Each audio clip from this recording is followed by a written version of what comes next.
selamat siang. Mohon maaf, saya tidak bermain di manusia, saya cuma bermain di kulit sirkumsisi. Judul penelitian saya, ini saya ketok saja dari publikasi untuk ngetik terlalu panjang. Slide berikutnya. Nah, ini pendahuluannya. Karena mendadak, jadi hari Senin saya diminta oleh Residen untuk numpuk abstrak, tahu-tahu dapat surat bahwa saya harus presentasi sekian. Ya, keadaannya. Ini kulit menua itu ada kulit menua kronologis. Anda lihat saya, wajah saya tampak tua, di dalam saya kronologis masih muda. Ya. Nggak percaya boleh lihat. Nah, ada juga penuaan yang prematur. Yang paling banyak bertanggung jawab pada penuaan prematur adalah paparan ultraviolet. Kita lihat bahwa kulit yang mengalami penuaan prematur, penuaan dini kita sebut, itu ada dua tanda utamanya, yaitu garis keriput halus dan garis keriput yang kasar. Mengapa itu terjadi? Karena kolagen di bawahnya itu jumlahnya menurun drastis, kemudian terbukti bahwa sintesis kolagen di sana turun dan aktivitas enzim yang merusak kolagen meningkat, kemudian juga pergantian antara kolagen dengan tropoelastin atau elastin. Slide berikutnya. Ini mekanismenya. Kunci dasarnya pada reaktif oksigen spesies. Baik dia karena kronologis diperoleh dari metabolik maupun karena paparan matahari. ROS itu akan menyebabkan perubahan faktor transkripsi. Kalau kita belajar biologi molekuler, faktor transkripsi itu biasanya diperantarai oleh nuklear faktor Kp. Sekarang diganti dengan EPI1, aktif faktor protein 1. Pergantian itu menyebabkan target gen yang disandi berubah. Salah satu yang berubah adalah dia tidak lagi menyandi reseptor TGF-beta, dan yang kedua dia malah menyandi gena penyandi matrik metaloproteinase yang gunanya merusak kolagen. Padahal TGF-beta itu dibutuhkan reseptornya. Kalau dia dipacu oleh TGF-beta, maka lewat SMART dia akan menghasilkan connective tissue growth factor yang itu akhirnya berujung pada sintesis kolagen baru. Dengan reseptor yang tersembunyi, yang rusak, yang tidak diekspresikan ke permukaan, maka sintesis kolagen tidak terjadi. Jadi slide berikutnya, itu diperparah lagi kalau dengan hilangnya kolagen, tegangan mekanik di luar sel itu turun. Sehingga kalau kita ingin memulihkan kulit tua menjadi muda, patokannya adalah buat fibroblas itu kembali mengekspresikan reseptor TGF-beta di permukaannya. Yang bisa itu ternyata hanya growth factor, satu growth factor, yaitu platelet derived growth factor. Karena itu orang tua kalau di Inggris berdarah masih sembuh, dia masih buat kolagen lagi, karena PDGF yang dihasilkan oleh platelet akan mengaktifkan fibroblas untuk mengekspresikan reseptor TGF-beta dan sintesis kolagen. Dasar dari granulasi. Slide berikutnya. Nah, ternyata ini adalah beberapa material yang juga mampu memulihkan aktivitas fibroblas tua tadi, karena dia di dalamnya salah satunya mengandung platelet derived growth factor. Slide berikutnya. Atau kalau saudara ingin mencegah tua, kulit tampak tua, hambat aktivitas MMP. Di dunia kedokteran kulit kami menggunakan laser diode atau kami menggunakan PRP yang di dalamnya kaya tisu inhibitor matrik metaloproteinase sehingga degradasi kolagen menurun. Slide berikutnya. Atau sel tua kita ganti dengan sel muda. Itu bisa kita ambil dari fibroblas dari limfa, kultur, suntikkan. Fibroblasnya baru, harapannya jadi kenceng, nyuntiknya tidak rotok, kencengnya tidak rotok. Slide berikutnya. Ya. Apa itu stem cell? Stem cell itu adalah sel yang bisa memperbarui dirinya sendiri. Berdasarkan klasifikasinya, ada yang embrionik dilarang oleh Gereja Katolik, ada yang adult dan yang fetal. Kita lihat bahwa yang embrionik itu totipoten, tidak terlalu sulit kelak 10-15 tahun lagi kalau diizinkan riset di embrionik buat manusia baru, tidak terlalu sulit menurut teori stem cell ya. Yang adult stem cell bisa dilihat daftarnya di situ, apa bedanya totipoten, multipoten, dan pluripoten. Slide berikutnya. Di mana kita dapat sumber stem cell? Di daerah Pesundan, saya lupa daerahnya, ada penelitian dari residen. Keriput di sana rendah karena mereka punya kebiasaan hari pertama menstruasi, darah menstruasinya untuk raup. Ya, tidak mengganggu sholat karena mereka sedang tidak sholat. Ya, setuju? Ya, dan itu mempertahankan ketegangan, mengurangi wrinkle banyak. Ya. Ada 3 daerah di dunia, salah satunya di Indonesia, di Thailand juga. Nah, stem cell bisa kita ambil dari macam-macam, salah satunya sampah kelahiran Wharton jelly. Kalau kita ngambil plasenta, orang tuanya biasanya tidak mengizinkan karena plasenta harus dikubur. Tapi kalau motong tali pusat sedikit 2 cm ke arah pas fetal, itu orang tuanya tidak tahu atau mengizinkan. Contoh yang saya lakukan dari dokter yang melahirkan anak, kemudian saya minta. Slide berikutnya. Nah, ini Wharton jelly stem cell. Kalau kita biarkan stem cell dari Wharton jelly-nya, maka dia akan mengeluarkan growth factor yang profilnya mirip dengan adipose derived stem cell. Atau saudara bisa pakai sumber lemak sendiri. Dan yang lebih hebat, di sini dia mengandung RNA pendek yang dikeluarkan ke supernatan, yang justru bisa menghentikan transkripsi gena EP1. Nanti kita lihat. Dan berbagai penelitian membuktikan bahwa dia lebih bagus untuk memperbaiki kerusakan saraf dibandingkan sel puncak adiposa. Juga untuk ulkus-ulkus kronis dia bagus. Slide berikutnya. Dan penelitian Wharton jelly itu berjalan terus. Kalau dulu kita mau mengisolasi Wharton jelly itu kita harus mencacah, mendegradasi dengan kolagenase sampai 3-4 jam. Sekarang ditemukan teknik yang lebih baru. Anda tidak perlu beli kolagenase cukup mahal. Dengan gunakan 200 mikroliter kolagenis dibasahi di dasar Petri, kemudian sel tali pusat dipotong ke arah tegak lurus aksis longitudinal, buat seperti motong lemper itu loh, motong lontong ya. Tinggal taruh, dibiarkan 2 jam, dia akan lengket. Tinggal tambahin medium, dia akan outgrow. Slide berikutnya seperti ini. Ini caranya. Nah, lalu dia kita buat menjadi selnya tumbuh sangat banyak, kemudian kita isolasi, kita phasage keturunan untuk mendapat yang murni.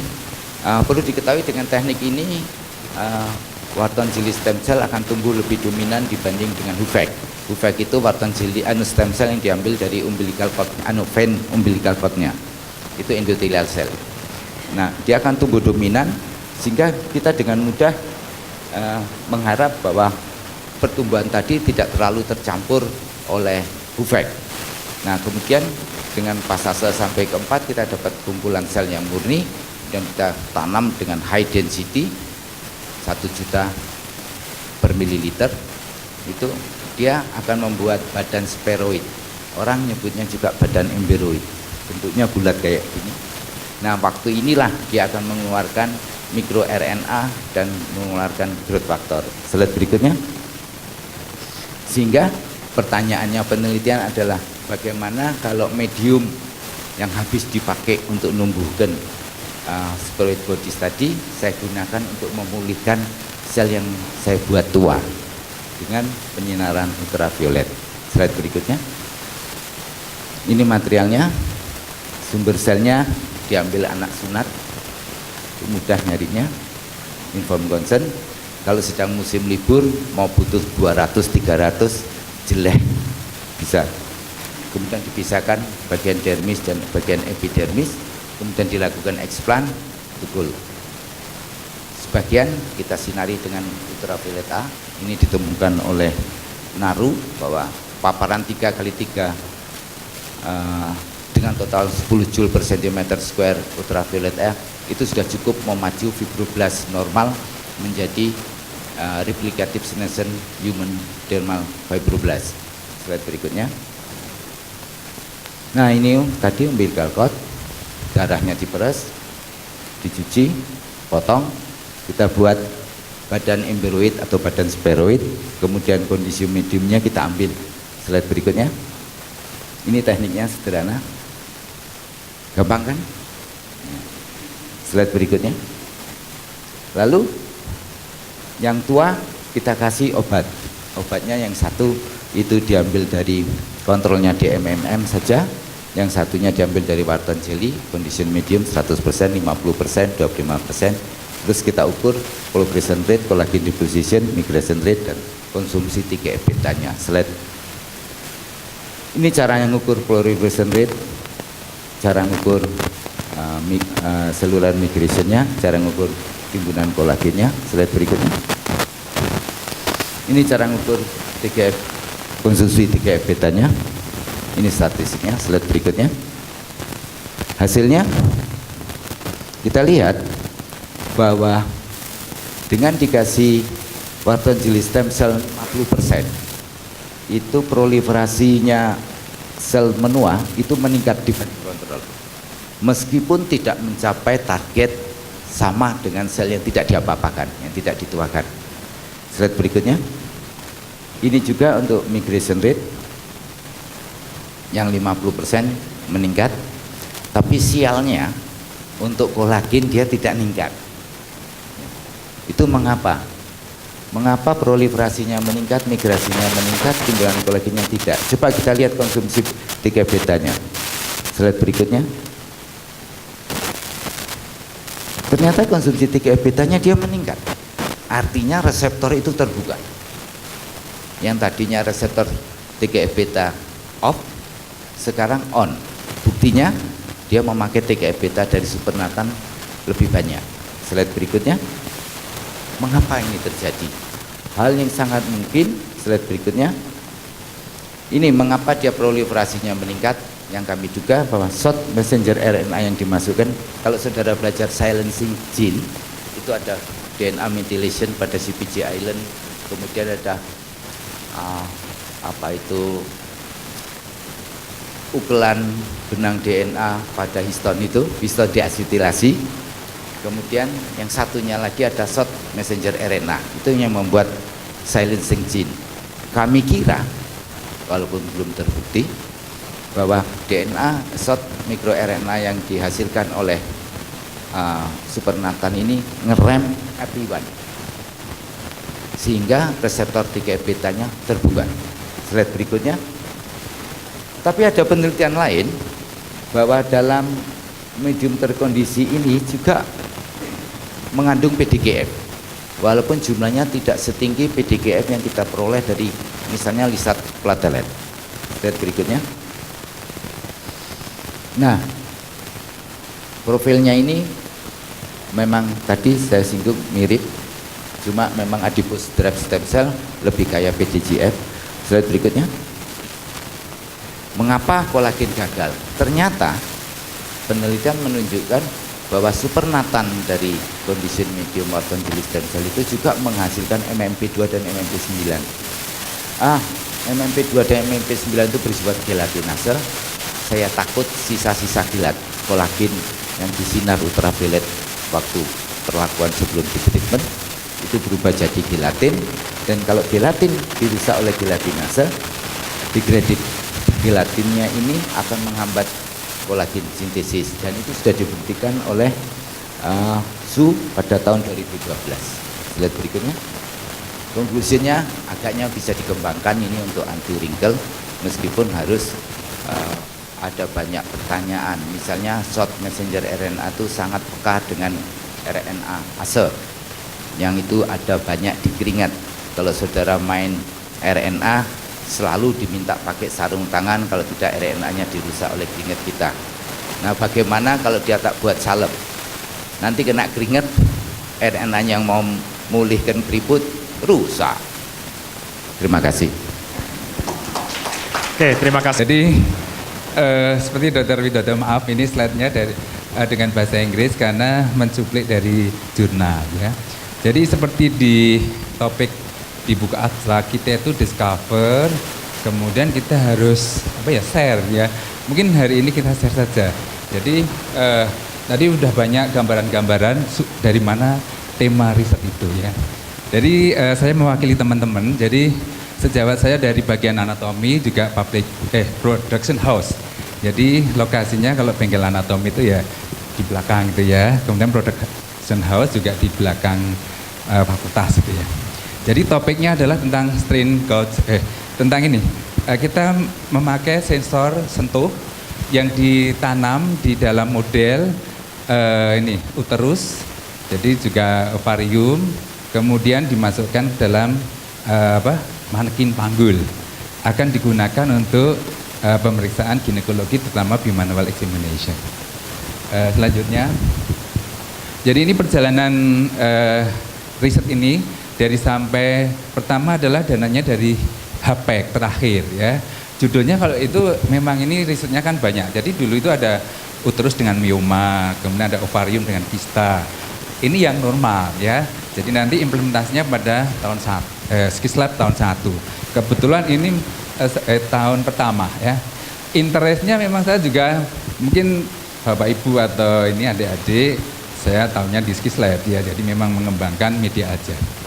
Jadi ini memang pertama kali itu, kemudian kita harus presentasi. Dan ini memang deg-degan, pertama seleksi dari teknik nuklir atau teknik instrumentasi. Memang jelas kalah ya. Jadi masa kedokteran gini harus presentasi dengan material, gitu ya, material dan instrumen itu.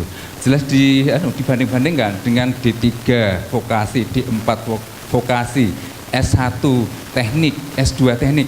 Memang ini kelihatan kita minor, tapi nggak usah minder ya. Kita mungkin ada basicnya ke sana. Memang kita kan tidak ada pelajaran teknik fisika di sini ya, tidak lebih. Jadi mungkin kita agak minor, tidak apa-apa. Ya. Kemudian kita harus presentasi hasil itu dalam forum ke IAC, itu adalah para tokoh medical education, karena ini akan dipakai untuk kalau di buku abstrak. Kebetulan abstrak saya itu masuk dalam community based services learning. Jadi untuk nanti dipakai atau dipakai secara massal untuk pendidikan dokter atau nanti bidan dan lain-lain ya. Kemudian ini harus setelah saya pertanyaan di sana, kebetulan ada Dr. Rumono juga ahli-ahli teknologi pendidikan. Alhamdulillah lolos. Nah, masih deg-degan lagi, harus presentasi di dalam ini International jadi Instrumentation dan Material ISIM. Itu juga itu bahkan seluruh dunia ya.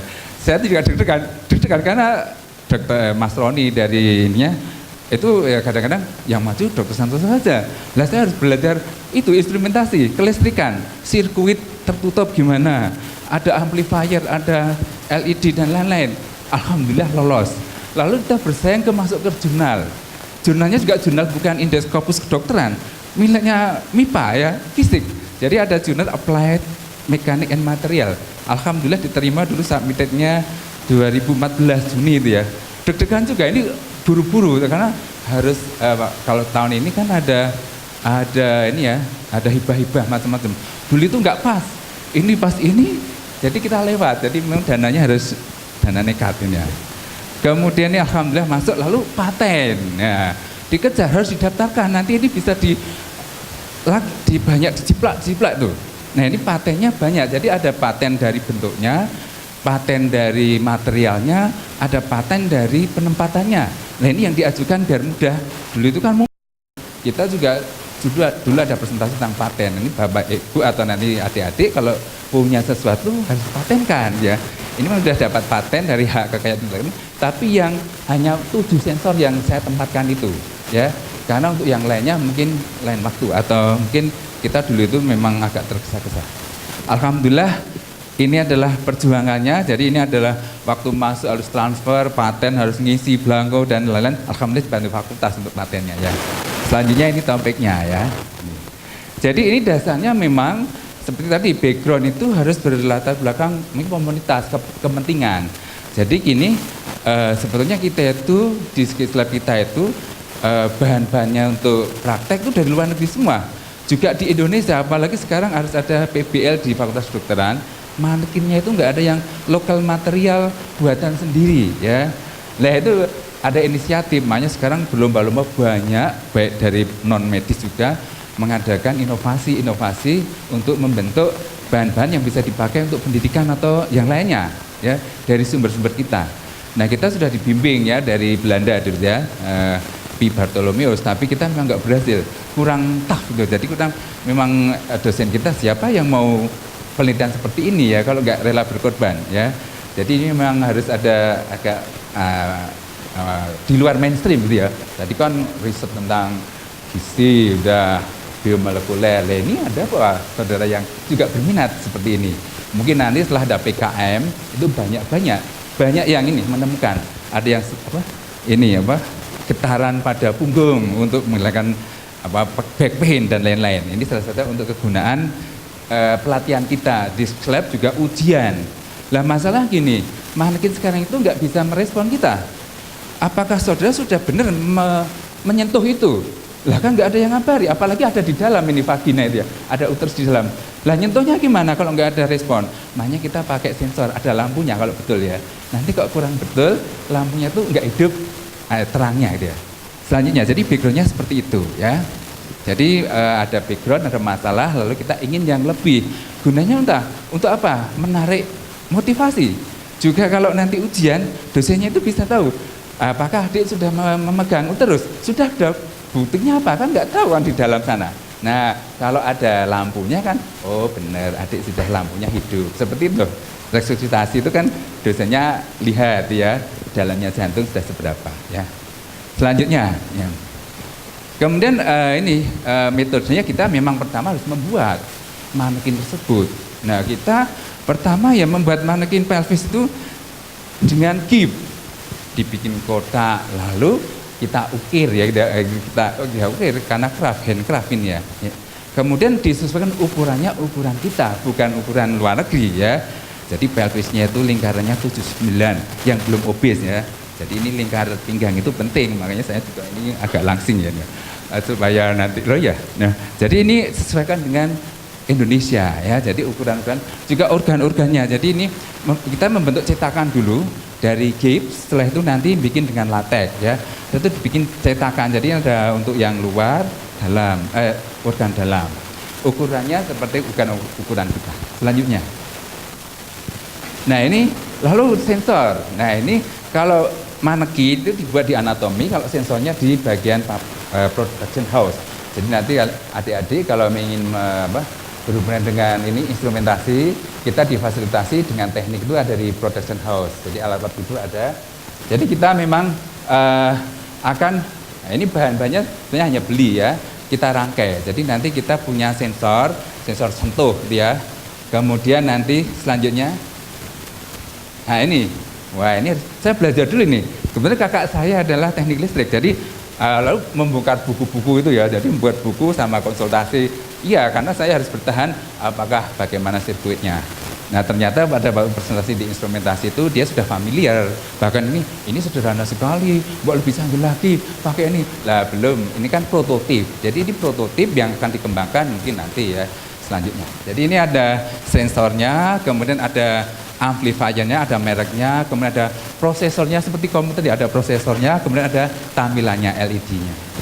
Nah itu rangkaiannya yang kita buat bersama Mas Roni dari production house juga. Kita sudah tahu mau lampunya berapa, seberapa ya. Jadi ada mode 1, jadi kalau disentuh terang sendiri hidup, lainnya enggak. Dan yang kedua nanti ada dicampur dengan kalau disentuh sentuhan paling keras itu adalah yang paling jelas hidupnya, lampunya terangnya. Selanjutnya, nah kemudian ini adalah rangkaiannya. Nah kita memang yang pertama yang menempelkan sensornya itu ya. Jadi sensornya itu kan gini, kalau bimanual examination pertama kan ke fornix posterior, kemudian akan menyentuh pars vaginalis cervix uteri. Itu pertama kali ya. Apakah menyentuh itu? Tidak ya nih.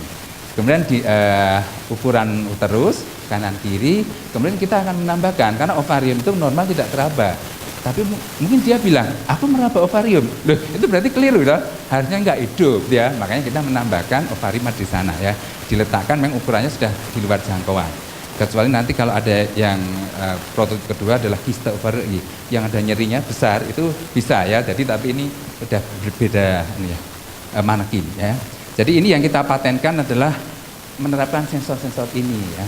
Selanjutnya, kemudian data koleksinya, jadi memang nanti kita itu membandingkan kalau di jurnal nggak boleh itu yang sebelah yang bagus itu dimuatkan, itu kan punya hak paten ya. Jadi dari Adam Rule yang sering kita untuk pakai ujian kompetensi dan sudah mungkin seluruh Indonesia memakai, kita benchmarknya pakai itu ya, gold standarnya untuk bandingkan ya. Kita bandingkan manekin kita yang ada sensornya dan manekin yang Adam Rule yang tidak ada sensornya. Nah, selanjutnya, nah statistiknya ya biasa pakai statistik untuk membandingkan, tapi ini langsung di komputer. Selanjutnya, nah hasilnya ya ini kita sudah punya prototype. Jadi ini memang ditempatkannya, memang semuanya masih prototype. Jadi sampai sekarang karena orang Indonesia biasa atau low profile takut-takut ya ini. Juga ini sebenarnya didukung apakah mau langsung diproduksi, kita juga belum siap gitu ya mikirnya. Tapi tadi mungkin nanti ya kita pikirkan bagaimana selanjutnya market ini. Karena sudah mau ada yang beli, tapi katanya ini belum jadi 100%, nggak jadi dibeli lagi ya. Jadi ini segera untuk latihan bisa ya. Kemudian selanjutnya, nah selanjutnya saja yang sudah jadi. Nah ini, jadi kita membandingkan. Jadi kalau untuk memegang terus bisa, dan kita udah tahu, oh iya betul, lampunya menyala ya nanti ya. Kemudian, oh tadi yang lampu menyala mana ya? Bawahnya atau atasnya? Coba ada yang contoh atau atasnya, di atas lagi. Nah, wow ini terang ya, yang udah. Nah kayak itu sebenarnya ada nyala-nyala lampu ya. Jadi ada display itu, displaynya itu seperti sana, masih sangat sederhana. Karena yang dulu dikembangkan itu dikasih lampu-lampu ya di titik-titik itu ada di ovarium di lampu. Jadi nanti kalau yang menyala berarti betul dia nyentuhnya ya. Selanjutnya, jadi yang tabel tadi yang gambar ini. Jadi untuk palpasi uterusnya nggak ada masalah, tidak ada perbedaan bermakna. Jadi ya saya meraba, sini ya meraba ya. Kemudian tentang ovary palpation ini bisa membedakan ya. Jadi kalau memang dia tidak meraba ya, jadi ini berbeda, sangat berbeda. Jadi memang bisa digunakan, nggak hidup ya ini ya. Jadi nggak hidup ovariumnya. Yang satunya kan nggak ada ya. Kemudian tentang student motivation, seneng ya, mahasiswa itu senang. Oh hidup, ini betul dok, hidup. Jadi memang untuk dia senang.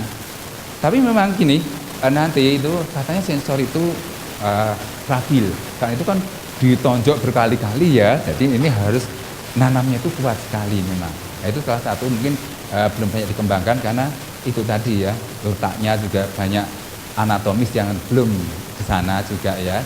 Jadi itu. Kemudian tentang ini physical appearance kita juga memang ngalah ya. Kita itu kemarin tampilannya kan masih jelek ya. Jadi bahannya belum bagus, yang sini sudah kulitnya bagus, empuk.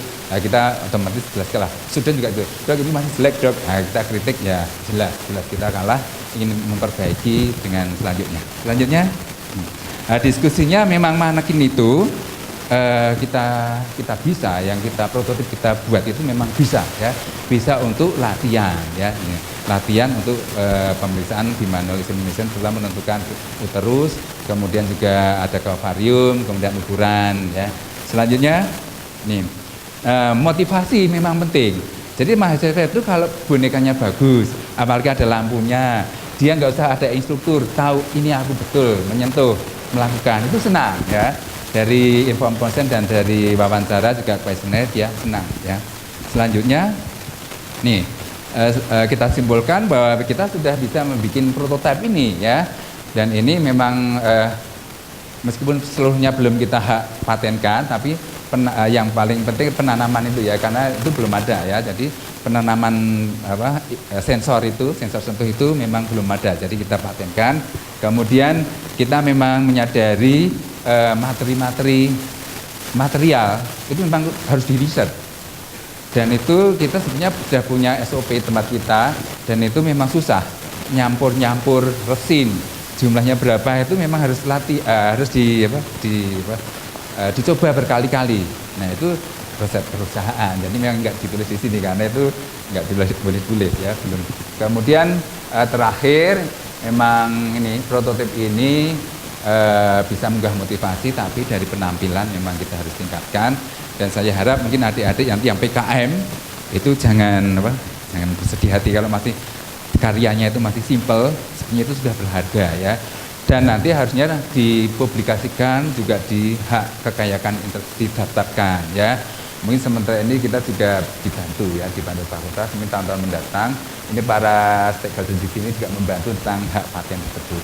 Saya kira sharing saya seperti itu, mudah-mudahan memberi wawasan pada kita semua untuk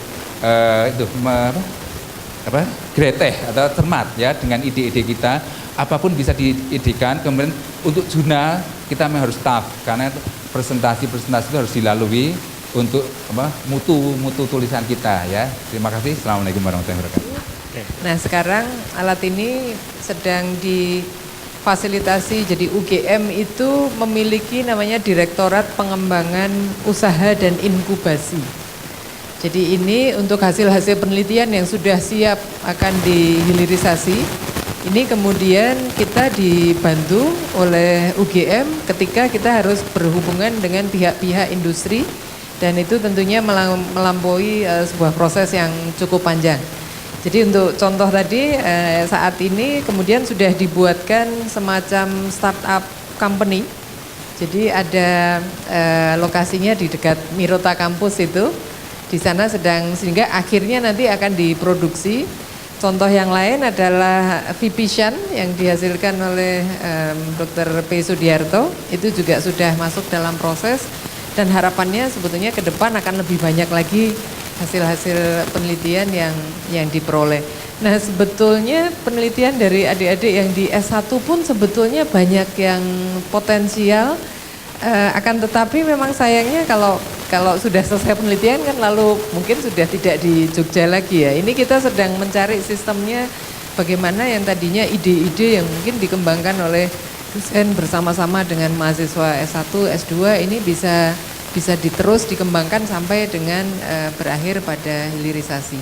Jadi sudah ada sistem untuk sampai menghasilkan itu, dan ini bisa mendukung para peneliti di Fakultas Kedokteran.